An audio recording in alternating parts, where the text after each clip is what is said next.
I never imagined my son's wedding would be the day I stopped being his mother and became, in their eyes, invisible. The glass of wine in my hand trembled as Sarah, his bride, leaned toward the waiter and said, loud enough for the nearby tables to hear, "The help eats in the kitchen." Her words cut through the laughter and clinking glasses like a knife. She didn't look at me, but her glance slid past Nancy, my friend of 40 years, and landed somewhere beyond me, as if I were nothing more than a shadow on the wall. My heart stuttered, but I kept my face still. A few guests coughed. One woman dropped her fork. And Michael, my son, the boy I raised through sleepless nights and broken dreams, just smoothed his tie and kept talking to Sarah's cousin about stock markets. Nancy's eyes met mine, her jaw tight. I gave her a small nod. This wasn't the first insult of the night. The place card that read Susan Carter instead of mother of the groom. The cheap sparkling wine instead of my favorite Merlot. The way I'd been seated 3 rows back at the ceremony while Sarah's yoga teacher got a front row spot. But this was different. This was a line crossed, a wound opened in front of everyone. I set my glass down untouched and slipped behind the garden's ivy wall. The air smelled of roses and summer heat. I could still hear the band playing a soft tune, something about love that felt hollow now. My fingers found my phone in my purse. I dialed Robert. He picked up on the first ring, his voice steady as always. "Susan," he said. "Stop the $25 million deal Michael was set to announce tonight." I said, my voice calm but cold. There was a pause. "You're sure?" he asked. "I've never been more sure," I said. "It's mine to give, and now it's mine to take back." Robert didn't argue. He never did. That's why I trusted him. "I'll handle it," he said. I hung up. The roses beside me were starting to wilt, their petals soft and bruised. I plucked one, feeling its weight in my hand. It was beautiful once, but its time was done. I walked back to the table.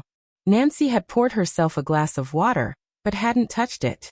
She stood slightly as I approached. "You okay?" she whispered. "I'm fine," I said, resting a hand on her arm. "They'll need us more than ever now." We sat down, and the speeches began. Michael stood, tapping his glass, his smile bright under the string lights. The crowd quieted. "Thank you all for being here," he said. "Especially my mother Susan," he paused, my name hanging in the air like a mistake. He expected cheers. He got silence. Even the band faltered. I tilted my head just enough to meet his eyes. His smile wavered. He cleared his throat and went on. "Who helped make this day possible?" Helped. Past tense. The boy who once clung to me after nightmares now looked through me like I was glass. Sarah gripped his arm, her dress sparkling like she'd stolen the stars. I sipped my water, tasting nothing. The speech dragged on. Jokes fell flat. Glasses clinked, but the mood had shifted. Dorothy, an old friend seated near the fountain, gave me a knowing look. She leaned toward a young man next to her, Sarah's brother, and whispered something. He glanced at me, then away. Good. Let them talk.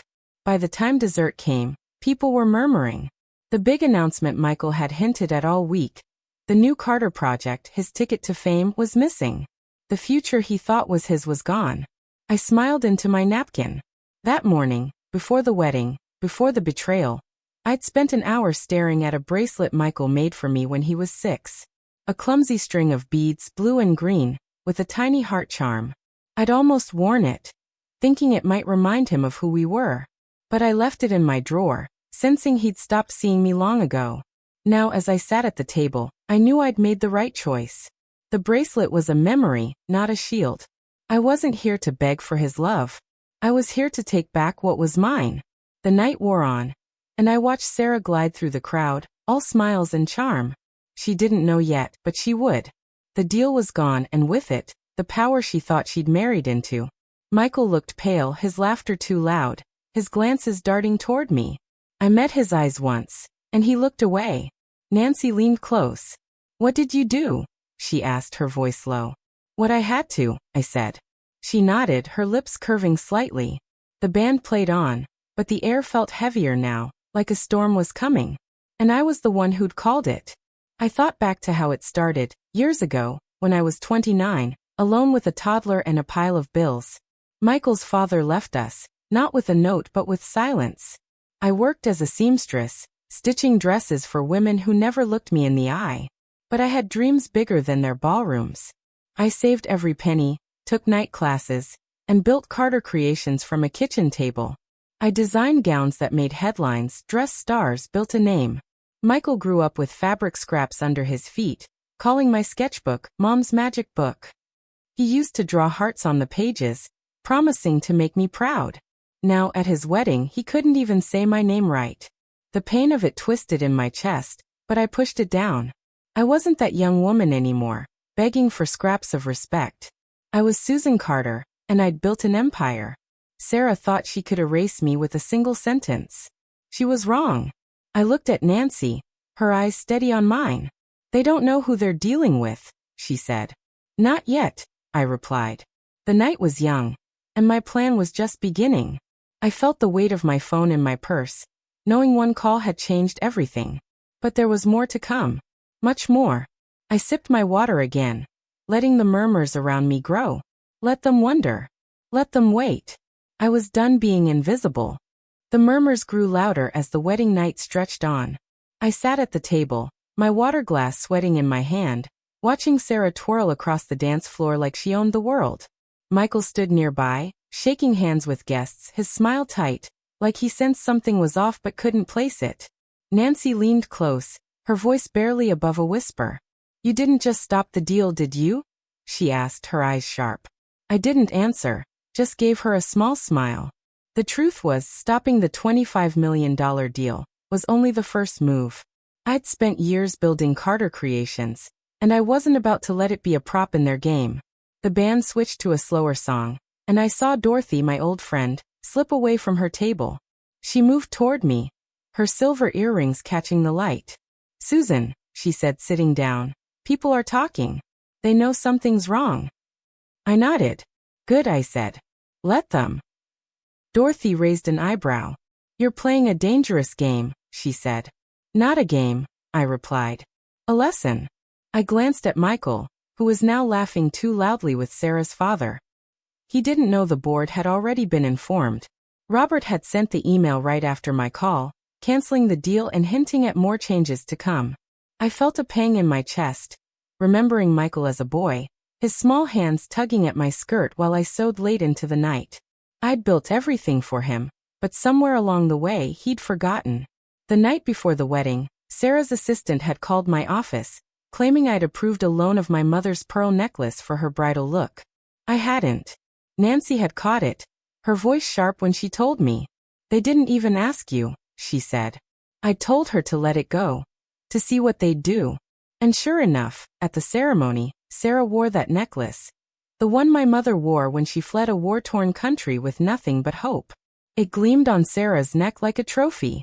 I pushed the memory away as Dorothy spoke again. "Sarah's telling people you're stepping back from the company," she said. "Says it's time for new blood." My stomach twisted. So that was their plan. To push me out, to make me a footnote in my own story. I stood, my chair scraping softly. "Excuse me," I said, and walked toward the garden again. The air was cooler now, the roses heavier with dew. I dialed Robert again.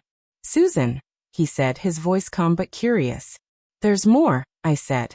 "Pull my name from the company's public filings. Every single one. I want no trace of me in their announcements." There was a long pause. "That's permanent," he said. "I know," I said. "Do it." I hung up, my heart racing but steady. This wasn't just about the deal anymore. It was about erasing their ability to use me. I returned to the reception, where the crowd was thinning. Michael caught my eye, his face pale. He walked over, Sarah trailing behind, her smile sharp. "Mom," he said, his voice low. "Can we talk?" I tilted my head. "About what?" I asked. He shifted, uncomfortable. "The deal." I heard, "It's off." Sarah's eyes narrowed, but she said nothing. I smiled, soft but cold. "You heard right," I said. "But you didn't hear it from me." His mouth opened, then closed. Sarah stepped forward. "Susan, this is a big night for us. Can't we sort this out later?" Her voice was sweet, but her eyes were hard. I looked at her, at the necklace gleaming against her skin. "That's not yours," I said, my voice steady. Her hand flew to the pearls, her smile faltering. You said I could borrow it, she lied. I shook my head. No, I didn't. The guests nearby went quiet, their eyes flicking toward us. Michael's face reddened. Mom, don't do this here, he said. I turned to him, my voice low but clear. You let her take what's mine. You let her call me the help. Where were you, Michael? He froze, his eyes wide. Sarah laughed, a nervous sound. It was a joke, she said. Nobody meant anything by it. I stepped closer, my voice barely a whisper. Jokes don't bleed, Sarah. I turned and walked away, leaving them standing there. Nancy was waiting by the table, her eyes proud but worried. You're shaking things up, she said. They deserve it, I replied. She handed me a small velvet bag. I got this from the vault, she said. Your mother's earrings. They wanted those too. I opened the bag, the tiny gold hoops glinting inside. They were the last thing my mother gave me before she passed, the only thing she'd saved from her old life. I felt tears prick my eyes, but I blinked them away. Thank you, I said. Nancy nodded. What's next, she asked. I looked at the crowd, at Michael and Sarah now whispering furiously to each other. We take back the rest, I said. The band played on, but the air felt different now, like the moment before lightning strikes. I thought back to the early days when I was a single mother, stitching dresses in a tiny apartment while Michael slept in a crib.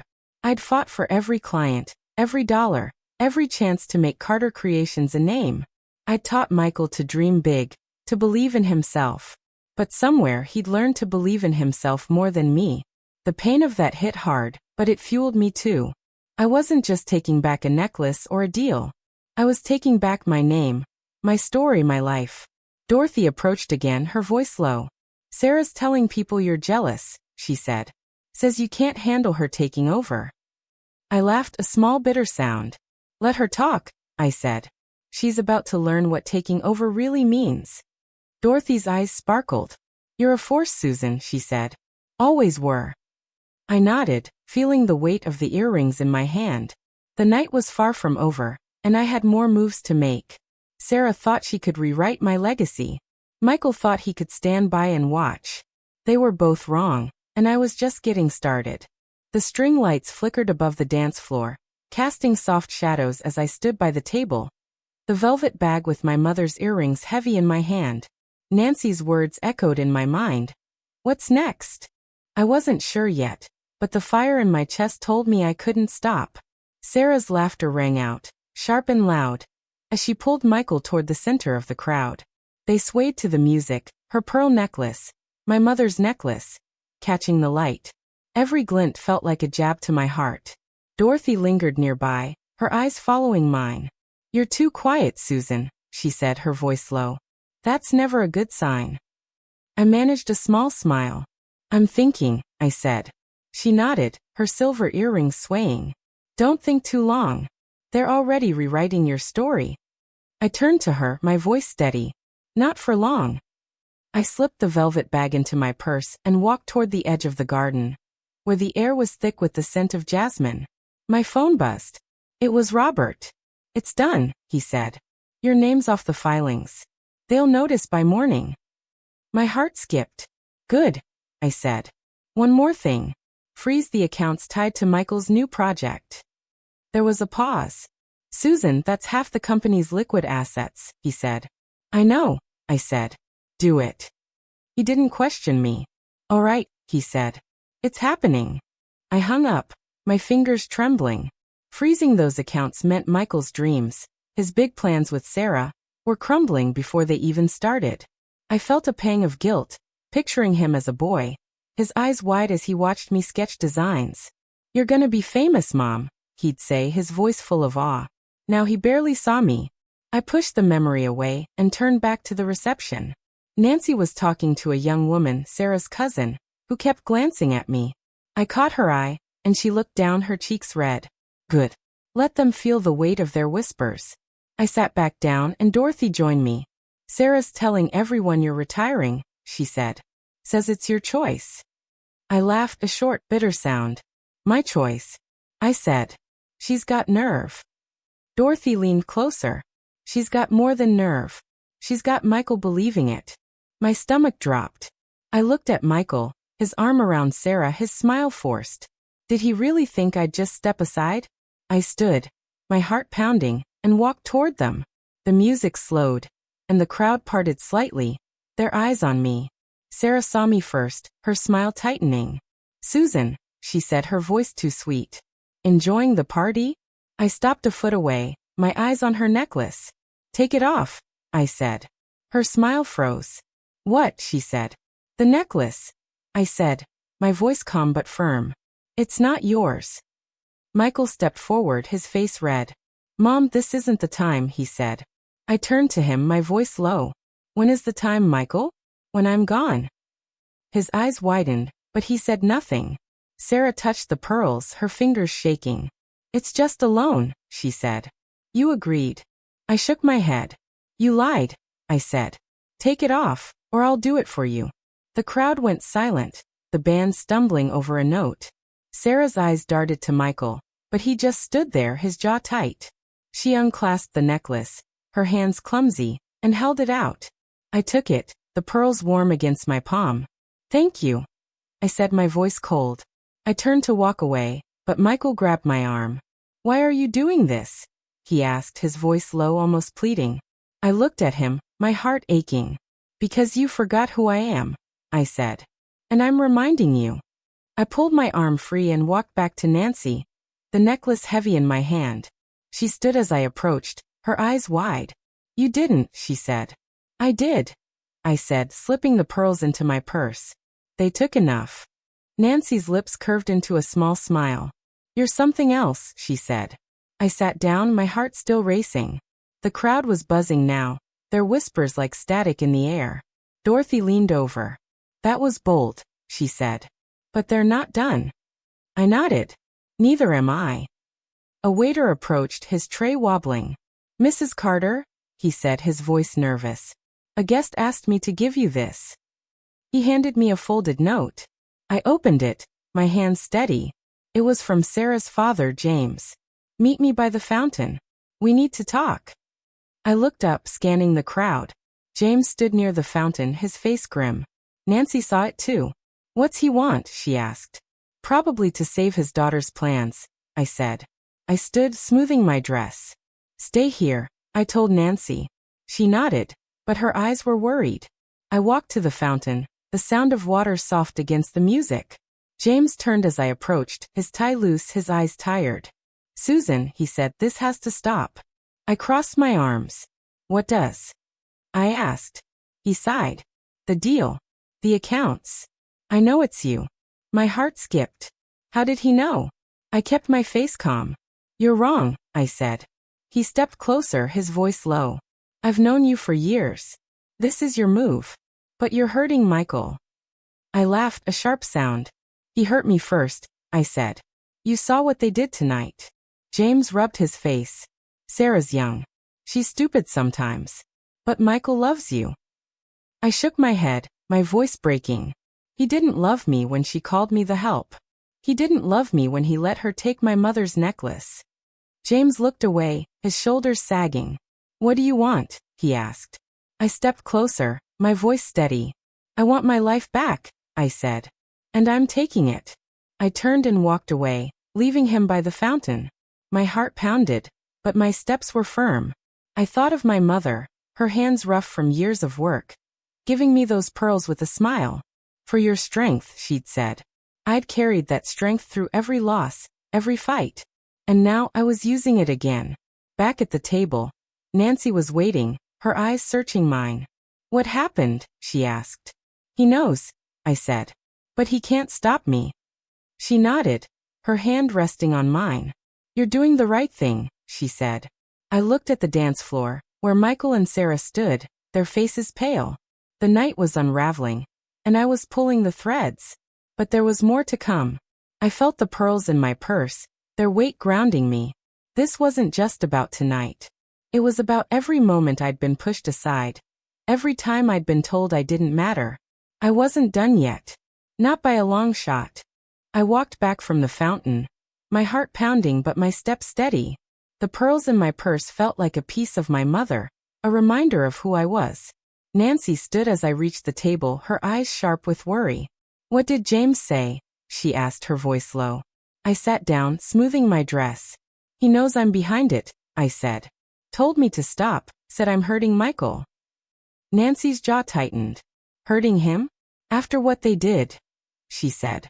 "He's got some nerve." I nodded, my fingers brushing the velvet bag. "He's protecting Sarah," I said. "But he won't stop me." The band played a soft tune, but the air felt heavy, like the crowd could sense the storm brewing. Dorothy leaned over, her voice quiet. "Susan, people are staring. They know something's up." I looked around. Guests whispered behind their hands, their eyes flicking toward me, then away. Sarah and Michael were at the center of the dance floor, but their smiles were gone. Michael's tie was crooked now, his hands restless. Sarah kept touching her bare neck, where the pearls used to be. I felt a pang, picturing Michael at 10, running to me with a drawing of a dress. "For your shop, Mom," he'd said, his grin wide. That boy was gone, replaced by a man who let his fiancée call me the help. The pain hit hard, but I pushed it down. I wasn't here to mourn. I was here to fight. A young woman approached, her dress shimmering under the lights. It was Emily, Sarah's cousin, the one who'd been glancing at me earlier. "Mrs. Carter," she said, her voice shaky. "Can I talk to you?" Nancy raised an eyebrow, but I nodded. "Go ahead," I said. Emily glanced around, then leaned closer. "Sarah's saying you're trying to ruin the wedding," she said. "She's telling everyone you're jealous of her." My chest tightened, but I kept my face calm. "Is that what you think?" I asked. Emily's eyes dropped. "I don't know," she said. "But I saw what she did. With the necklace. And the kitchen thing. It wasn't right." Her words surprised me, a small spark of hope in the dark. "Thank you," I said. "But this isn't about jealousy." She nodded, her hands twisting together. "I just thought you should know," she said, then slipped back into the crowd. Nancy watched her go. "That took guts," she said. "Maybe not everyone's against you." I didn't answer, my eyes on Michael. He was talking to a man in a suit, probably one of his investors, his hands waving, his voice too loud. The man stepped back, shaking his head. I knew why. Robert had already sent word to the investors. The accounts were frozen. Michael's big project, the one he'd bragged about all month, was dead. I felt a twist of guilt, but it faded fast. He'd made his choice when he stood silent. My phone buzzed. It was Robert again. "Susan," he said, "the board's asking questions. They want to know why you're pulling back." I took a breath. "Tell them I'm protecting what's mine," I said. "And send a message to William. I want my designs back." Robert paused. "The original sketches? From the vault?" he asked. "All of them," I said. "They're mine, not the company's." He didn't argue. "I'll get it done," he said. I hung up, my heart racing. Those sketches were the start of Carter Creations, drawn on sleepless nights while Michael slept. They weren't just paper. They were my soul, my fight, my legacy. Sarah thought she could take my place, parade my work as her own. She was wrong. I looked up to see Michael walking toward me, his face tight. Sarah trailed behind, her eyes hard. "Mom," he said, stopping at my table. "We need to talk. Now." I leaned back, my hands folded. "So talk?" I said. He glanced at the guests nearby, then lowered his voice. "The accounts are frozen," he said. "My project's falling apart. What did you do?" I met his eyes, my voice steady. "What I had to," I said. Sarah stepped forward, her voice sharp. "This is our night, Susan. You're making a scene." I stood, my eyes locked on hers. "You made the scene when you took what wasn't yours," I said. "You don't get to rewrite my life." Her mouth opened, but no words came. Michael's face reddened. "Mom, please," he said. "This isn't you." I laughed, a low, bitter sound. "You don't know me anymore," I said. "You stopped looking." He flinched, his eyes dropping. Sarah grabbed his arm. "She's just upset," she said, loud enough for the nearby tables to hear. "Let's go." But Michael didn't move. "Mom," he said, his voice breaking. "I didn't mean for this." I stepped closer, my voice soft but firm. "You didn't stop it either," I said. "You let her push me out." You let her take everything.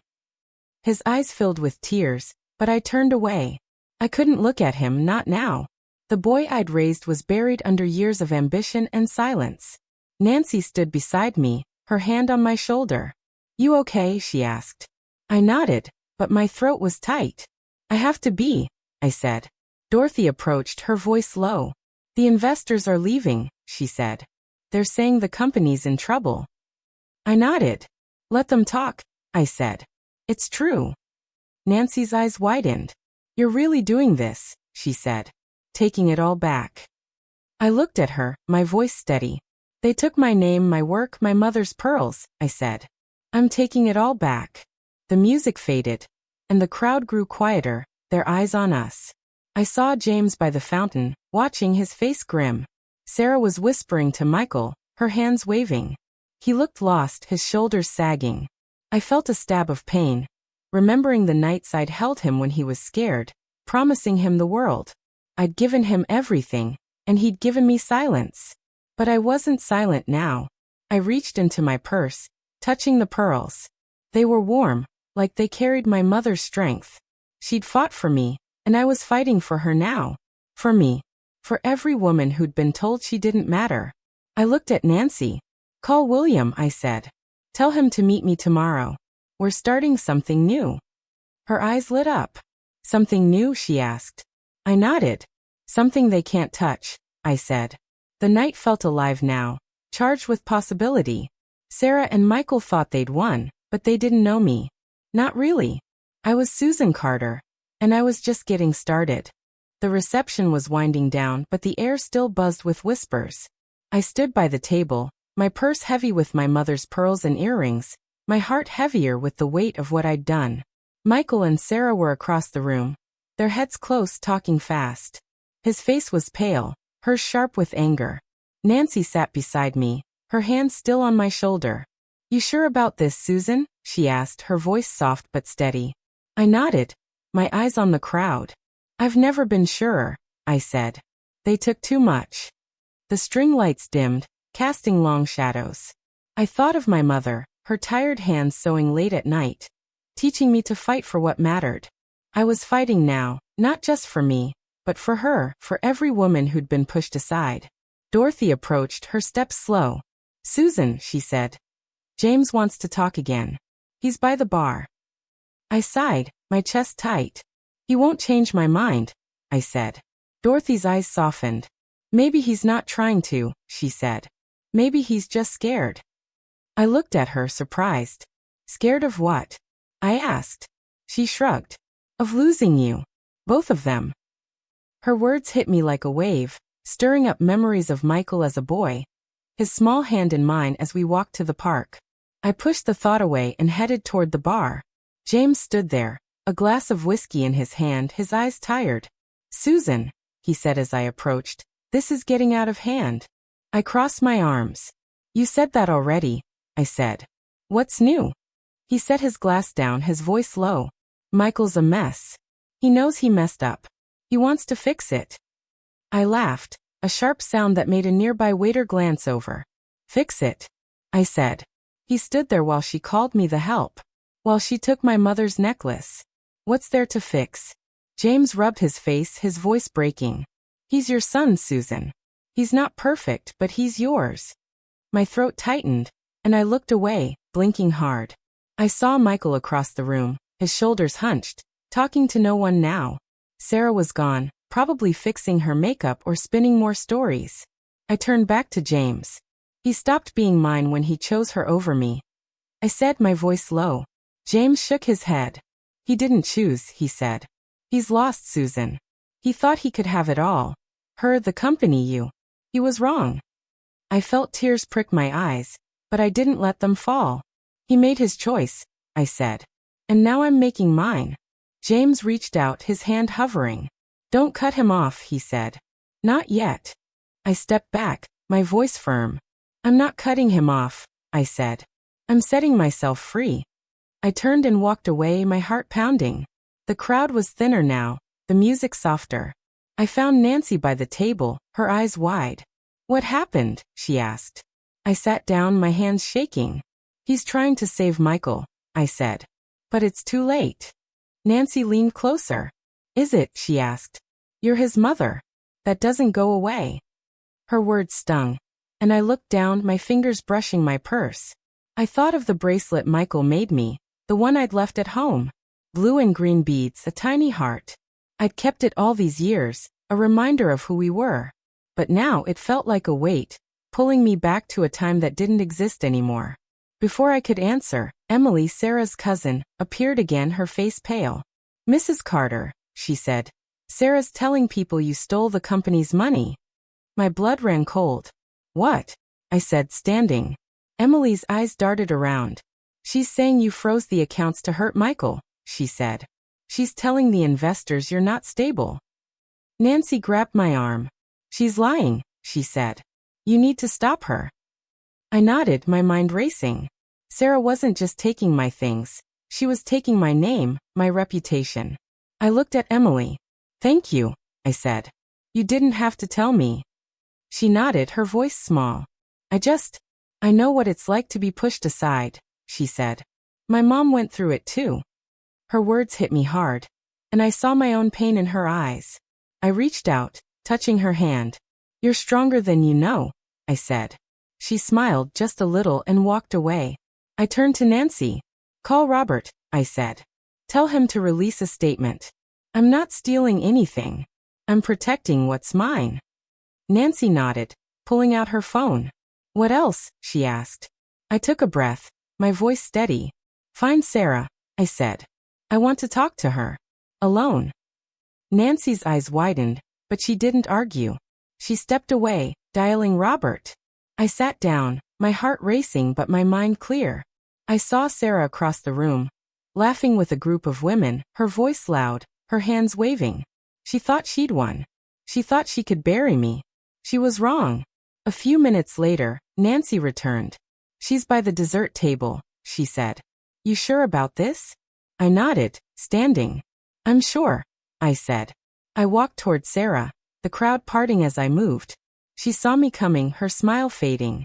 Susan, she said, her voice sharp. What now? I stopped, my eyes locked on hers. You're telling lies, I said. About me. About the company. Her eyes narrowed. I'm just telling the truth, she said. You're trying to ruin us. I stepped closer, my voice low. You took my mother's necklace, I said. You called me the help. You don't get to play the victim. Her face reddened, but she didn't back down. You're old, Susan, she said. You're done. It's time to step aside. The words hit like a slap, but I didn't flinch. I built this, I said. Every stitch, every deal, every dollar. You don't get to take it. She laughed, a cold sound. Michael's with me now, she said. He doesn't need you. My heart broke, but I kept my face steady. We'll see, I said. I turned and walked away, her laughter following me. But it didn't matter. I had a plan, and it was bigger than her. Bigger than Michael. I thought of my mother, her voice in my ear. You're stronger than they know, she'd said. I was proving it now. Back at the table, Nancy was waiting, her phone still in her hand. Robert's on it, she said. The statement's going out. I nodded, my heart steady. Good, I said. Let's see how they handle the truth. The night was far from over, and I was ready for the next move. Sarah thought she could erase me, but I was just beginning to show her who I was. I walked away from Sarah, her cold laughter fading behind me. My heart was pounding, but my steps were steady, each one a reminder that I wasn't done. The crowd's whispers followed me, their eyes darting between me and Sarah, who stood by the dessert table, her smile forced now. Nancy was waiting at our table, her phone still in her hand. Robert says the statement's out, she said, her voice low. It's hitting the investors now. I nodded, sitting down, my purse heavy with my mother's pearls and earrings. Good, I said. Let's see how they spin this. The band played a slow song, but the mood was off, like everyone could feel the tension. I saw Michael across the room, alone now, his phone in his hand, his face pale. He was reading something, probably Robert's statement. I felt a pang, remembering him at 15, sneaking into my office to try on my old suit jackets, laughing when the sleeves hung past his hands. "I'm gonna run this place someday, Mom," he'd said. I'd believed him. Now, I wasn't sure what I believed. Dorothy approached, her eyes sharp. "Susan," she said, "you've got them rattled. Sarah's telling people you're losing it, but the investors aren't buying it." I smiled just a little. "They shouldn't," I said. "They know who built this company." Dorothy nodded, sitting down. "You're playing with fire," she said, but her voice had a spark of pride. "Just don't burn yourself." I looked at her, my voice steady. "I won't," I said. "This is my fight." Before she could answer, Emily, Sarah's cousin, slipped up to the table, her hands twisting together. "Mrs. Carter," she said, her voice shaky, "Michael's asking for you. He's by the garden." Nancy raised an eyebrow. "What does he want now?" she asked. I stood, my heart racing. "Let's find out," I said. I walked toward the garden, the air cool and thick with the smell of roses. Michael stood by a stone bench, his tie loose, his eyes red. He looked up as I approached. "Mom," he said, his voice breaking. "Why are you doing this?" I stopped, my arms crossed. "You know why," I said. "You let her take everything, my name, my work, my mother's necklace." He shook his head, his voice desperate. "I didn't know she'd go that far," he said. I thought you'd be okay with it." I laughed, a sharp, painful sound. Okay with being called the help? Okay with being pushed out of my own company? My voice cracked, and I hated it. I wanted to stay strong, but the hurt was too deep. Michael stepped closer, his hands out. "I messed up," he said. "I'm sorry. I didn't see it." I looked at him, my eyes burning. "You didn't see me," I said. "You stopped seeing me a long time ago."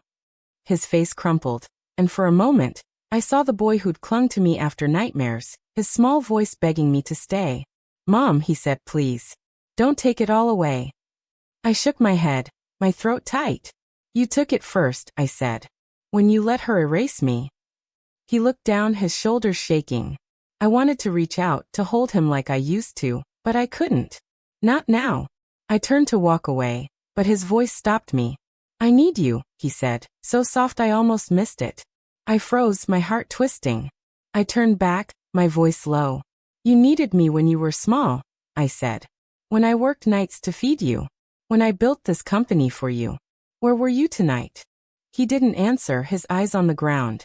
I walked away, my chest aching. The garden was quiet, the party's noise distant.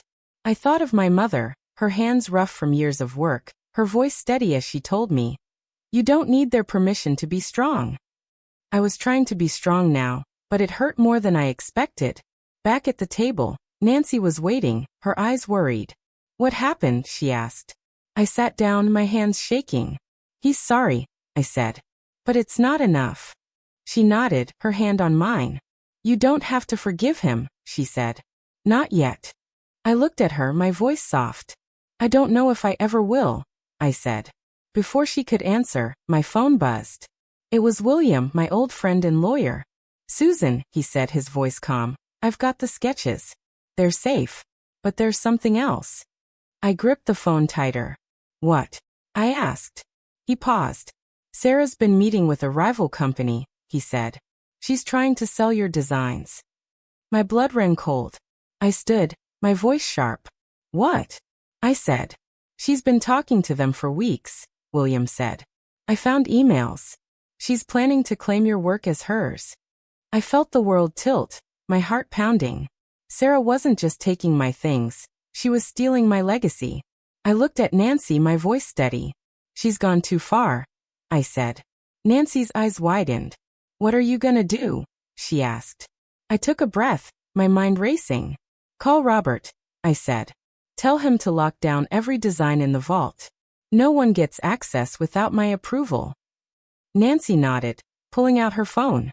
I looked across the room, where Sarah was laughing again, her arm around a man I didn't know. She thought she was untouchable. She thought she could take my life and make it hers. She was wrong. I turned to Dorothy, who was watching me closely. "You knew, didn't you?" I asked. She nodded, her voice low. "I heard rumors," she said. I didn't want to believe it. I clenched my fists, my voice cold. "Believe it," I said. "She's not just after my company, She's after my soul. Dorothy's eyes softened. You're stronger than her, she said. You always were. I nodded, feeling the weight of my mother's pearls in my purse.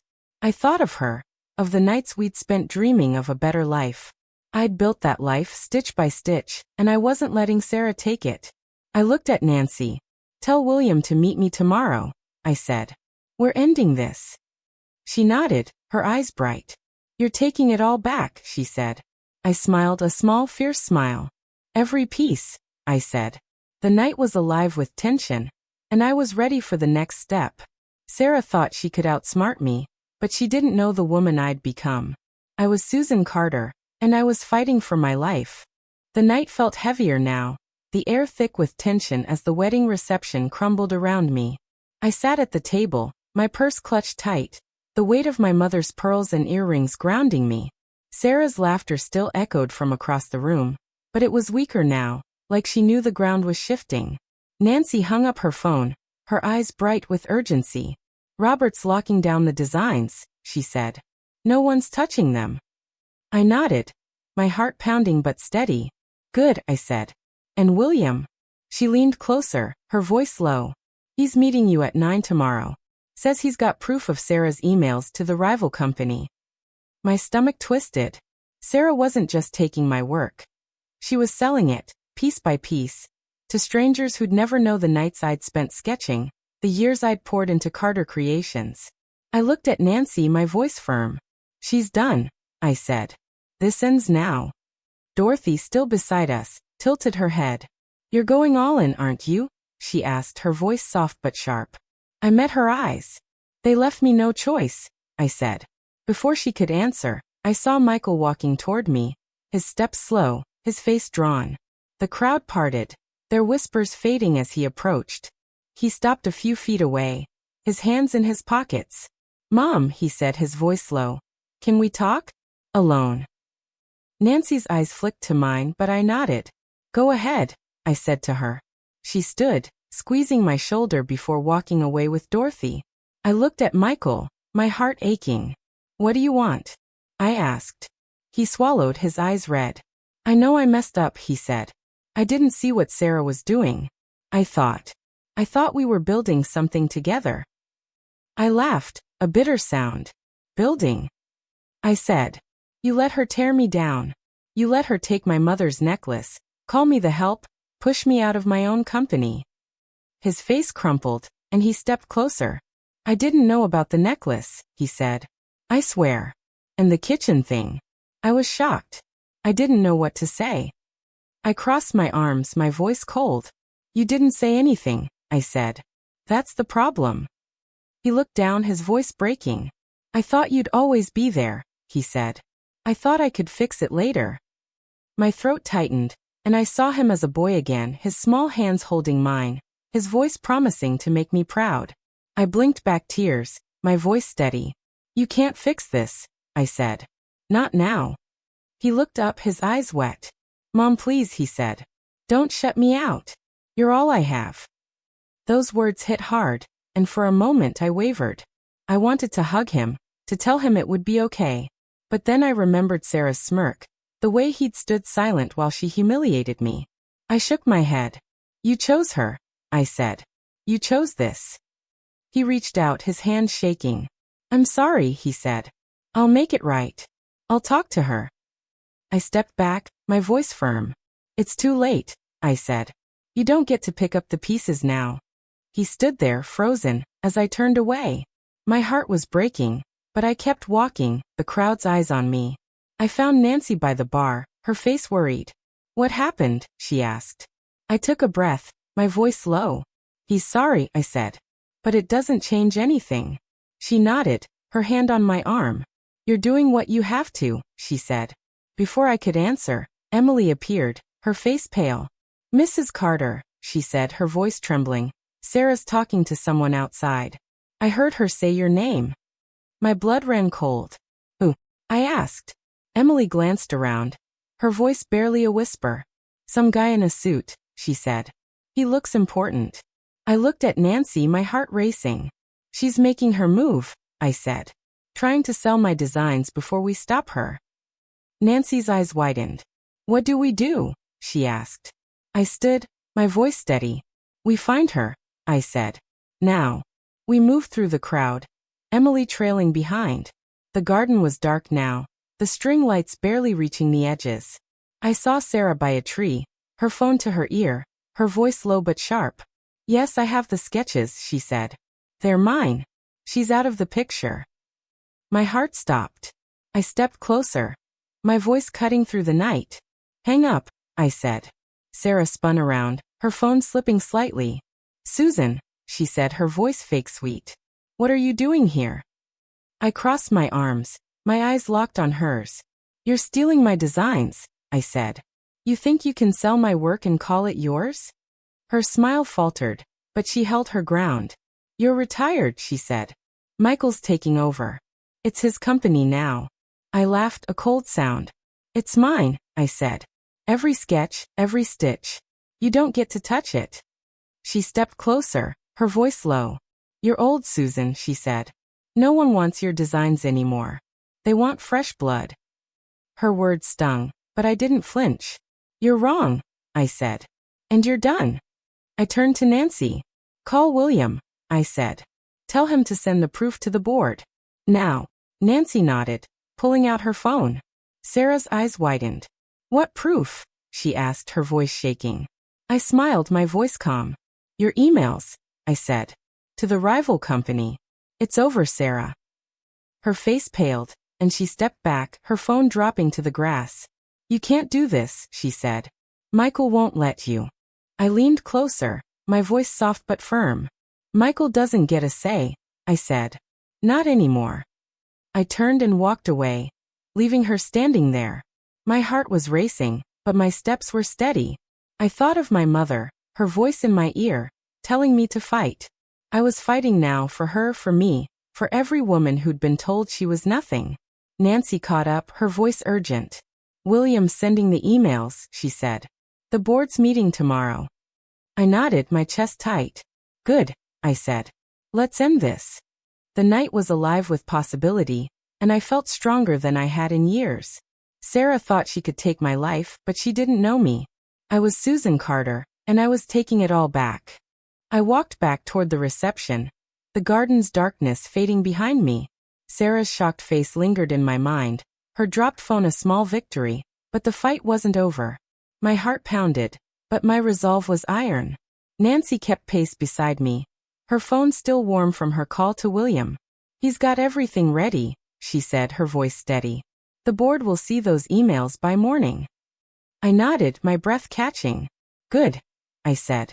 She won't wiggle out of this. The string lights glowed faintly now, the crowd thinner, the music slower. I saw Michael by the bar, his head in his hands, a glass of untouched whiskey beside him. My chest ached, but I pushed it down. He'd made his choices and I was making mine. Dorothy was waiting at our table, her eyes sharp. Susan, she said as I sat down. You look like you just won a war. I managed a small smile. Not yet, I said. But I'm close. She leaned closer, her voice low. Sarah's gone quiet, she said. She's not laughing anymore. I glanced across the room. Sarah stood by the dessert table. Alone now, her arms crossed, her face pale. She caught my eye, then looked away. Good. Let her feel it.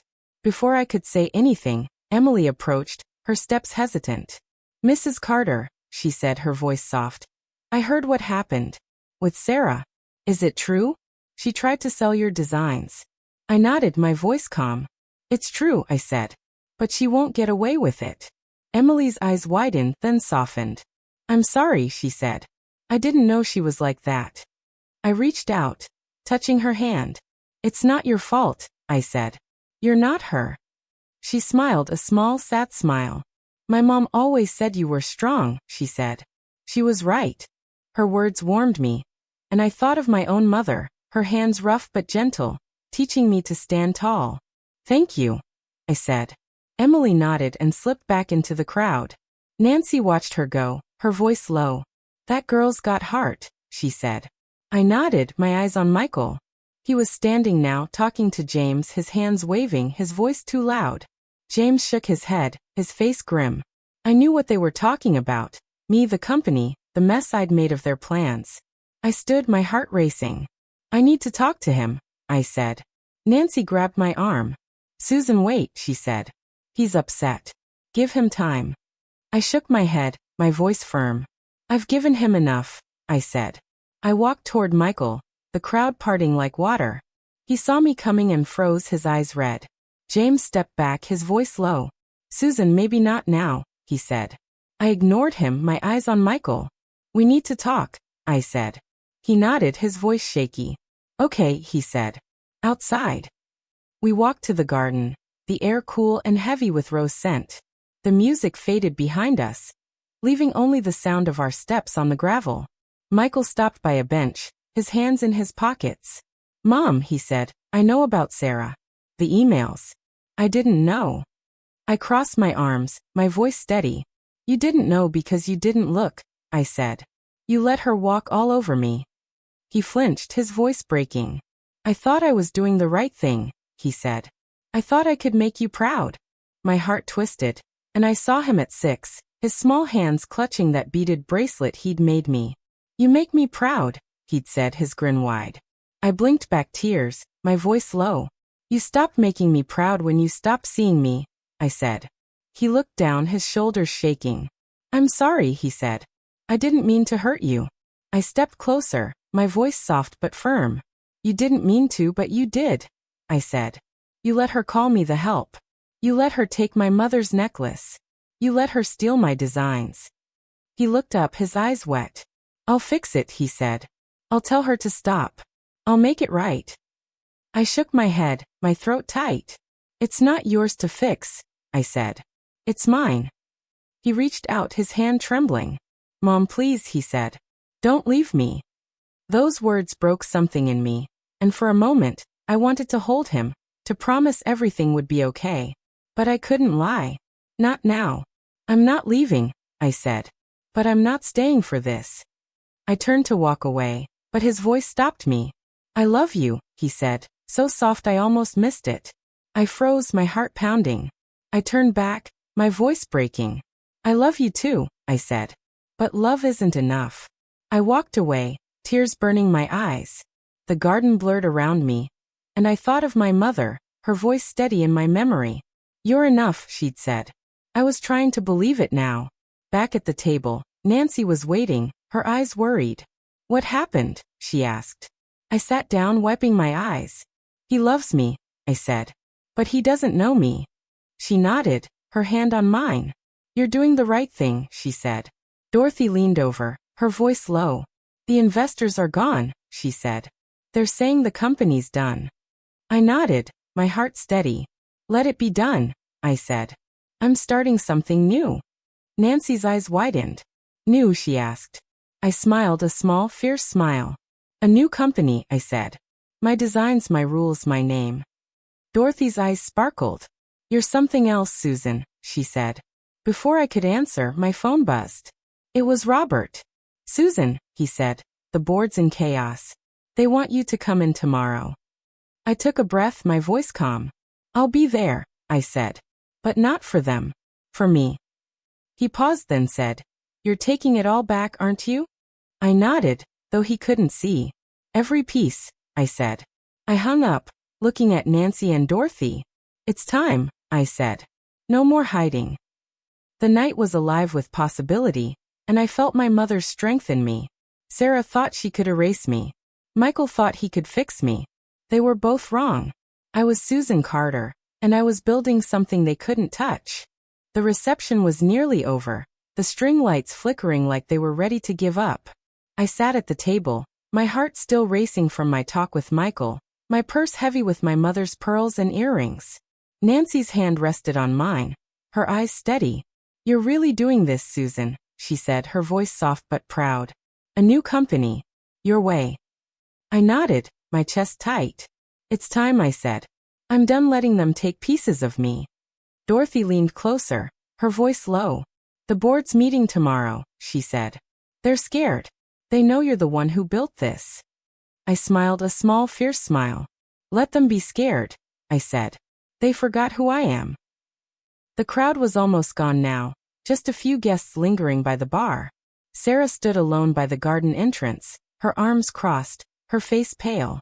She looked smaller now, like the weight of her lies was finally catching up. Michael was nowhere in sight, and I felt a pang, remembering his broken voice saying, "I love you." I loved him too, but love couldn't fix this. Not yet. Emily approached, her steps quick, her eyes wide. "Mrs. Carter," she said, her voice low. "I heard something. Sarah's calling the board. She's saying you're unfit to lead." My blood ran cold, but I kept my face calm. "Unfit," I said, my voice steady. Emily nodded, her hands twisting together. "She's telling them you're acting crazy, freezing accounts, stealing designs." Nancy's jaw tightened. "She's desperate," she said. "She knows she's caught." I stood, my heart pounding. "She's not caught yet," I said. "But she will be." I looked at Nancy. "Call William," I said. "Tell him to bring the emails to the board meeting. Every single one." Nancy nodded, pulling out her phone. "On it," she said. Dorothy watched me, her eyes sharp. "You're going to face them all, aren't you?" she asked. I nodded, my voice firm. "I built Carter Creations," I said. "I'm not letting her burn it down." Before I could say more, James appeared, his tie loose, his face tired. "Susan," he said, his voice low. "Can we talk?" I crossed my arms, my patience thin. "We've talked enough," I said. He sighed, stepping closer. "Michael's falling apart," he said. "He knows he hurt you. He's ready to end things with Sarah." My heart skipped, but I kept my face steady. "End things?" I said. "Now. After everything." James nodded, his voice breaking. "He's your son," he said. "He's lost without you." I looked away, my throat tight. I saw Michael in my mind, a boy running to me with a scraped knee, his eyes wide, trusting me to fix it. I'd fixed everything back then, his fears, his hunger, his dreams. But this was different. I turned back to James. "He's not lost," I said. "He's just late." James reached out, his hand hovering. "Give him a chance," he said. "He's trying." I stepped back, my voice firm. "I gave him chances," I said. He gave me silence. I walked past him, my heart heavy but my step sure. Nancy was off the phone now, her eyes bright. "William's ready," she said. "He's bringing everything tomorrow." I nodded, sitting down. "Good," I said. "Let's finish this." Emily lingered nearby, her voice soft. "Mrs. Carter," she said. "Can I ask you something?" I looked at her, surprised. "Go ahead," I said. She took a breath, her eyes steady. "How do you keep going?" she asked. "After all this, how do you stay so strong?" Her words hit me, and I thought of my mother, her hands sewing in the dark, her voice telling me to keep fighting. I leaned closer, my voice soft. "I'm not always strong," I said. "Sometimes I'm scared. Sometimes I hurt. But I keep going because I know who I am." Emily's eyes filled with tears and she nodded. "Thank you," she said, her voice breaking. "I needed that." She walked away, and I felt a warmth in my chest, like I'd passed something on. Nancy smiled, her hand on my arm. "You're changing lives, Susan," she said. I shook my head, my voice low. "I'm just trying to save mine," I said. Dorothy leaned over, her voice sharp. "You're doing more than that," she said. "You're showing them what a woman can do." I nodded, feeling my mother's strength in me. I looked across the room, where Sarah was on her phone now, her face tight. She was fighting, but she was losing. I stood, my heart steady. "I'm going to the board tomorrow," I said. "But first I need to see Michael." Nancy's eyes widened. "You sure?" she asked. I nodded, my voice firm. "I need to know where he stands," I said. I walked toward the bar, where Michael was sitting, his head down. He looked up as I approached, his eyes red. "Mom," he said, standing. "I didn't expect you to come back." I stopped, my voice steady. "I'm here," I said. "But I need the truth. Are you with her, or with me?" He swallowed, his hands shaking. "I told her it's over," he said. "I saw the emails. I know what she did." My heart skipped, but I kept my face calm. "And?" I asked. He stepped closer, his voice breaking. "I was wrong," he said. "I should have stopped her. I should have stood up for you." I nodded, my throat tight. "You should have," I said. But you didn't. He looked down, his voice soft. I want to make it right, he said. Please let me try. I thought of the bracelet he'd made me, the blue and green beads, the tiny heart. I wanted to believe him, but the hurt was too deep. Words aren't enough, I said. Show me. He nodded, his eyes wet. I will, he said. I promise. I turned away, my heart heavy but lighter than before. I walked back to Nancy and Dorothy, their eyes on me. What happened? Nancy asked. I sat down, my voice steady. He's trying, I said. But I'm not waiting. Dorothy smiled, her voice low. You're a force, Susan, she said.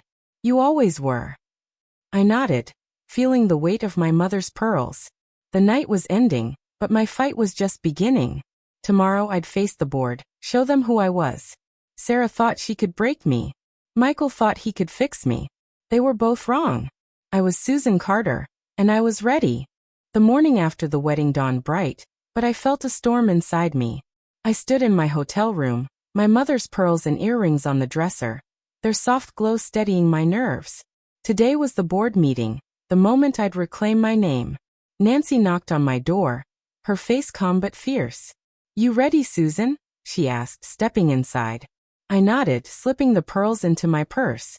I've been ready my whole life, I said. She smiled, her eyes warm. That's my girl, she said. We drove to the Carter Creations office, the city blurring past. I thought of Michael's promise last night, his voice breaking as he said, I'll show you. I wanted to believe him, but trust was a fragile thing now. I thought of my mother, her hands sewing in the dark, her voice telling me, you're enough. I was enough, and today I'd prove it. At the office, William met us in the lobby, a folder in his hand. The emails are here, he said, his voice steady. Sarah's done. I took the folder, my heart pounding. Thank you, I said. Let's go. We walked into the boardroom, the long table lined with faces I'd known for years. They went quiet as I entered, their eyes uneasy. Sarah sat at the far end, her face pale, her hands clasped tight. Michael stood by the window, his tie crooked, his eyes red. He looked at me, his face pleading, but I kept my gaze forward. The chairman, Robert, stood, his voice cautious. Susan, he said, we've heard troubling things. We need answers. I set the folder on the table, my voice calm. You'll get them, I said. I opened the folder, sliding copies of Sarah's emails across the table. These are Sarah's messages to a rival company, I said. She tried to sell my designs, claiming they were hers.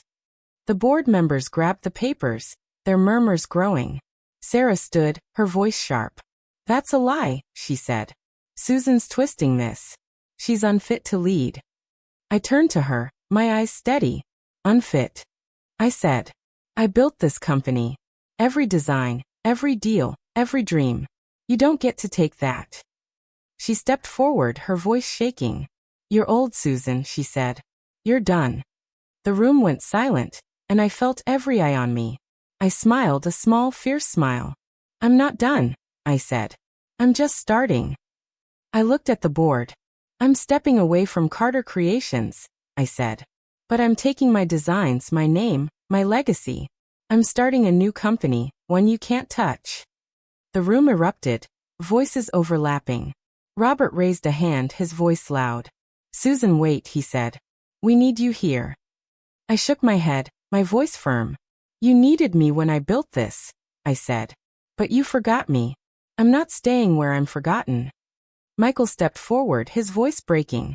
Mom, he said. Don't go. I need you. I looked at him, my heart aching. You needed me when I raised you, I said. When I fought for you. But you stood silent when she hurt me. His eyes filled with tears, and he reached out. I'm sorry, he said. I'll do better. Please stay. I took a breath, my voice soft.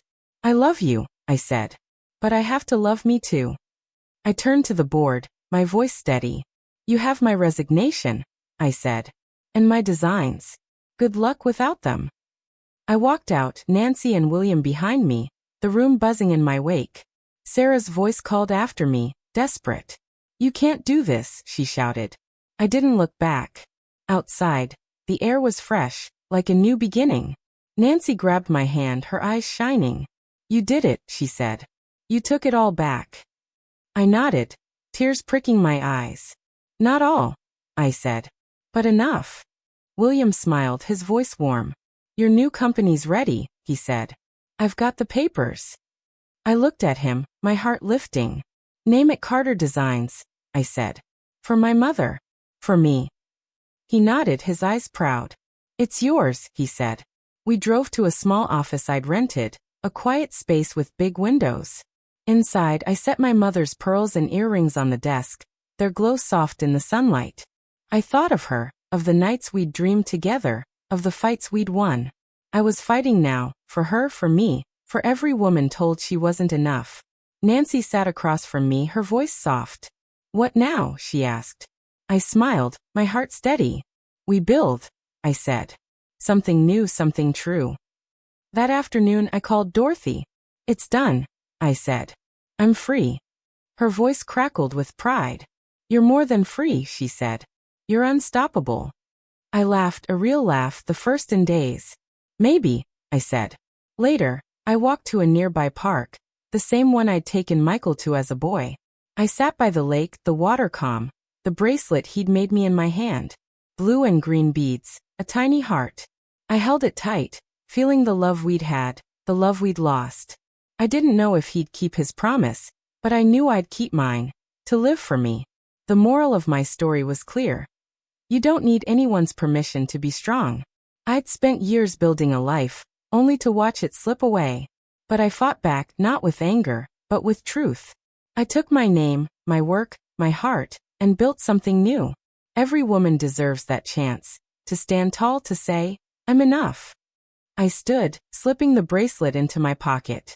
The sun was setting, painting the sky gold. I was Susan Carter, and my story wasn't over. It was just beginning.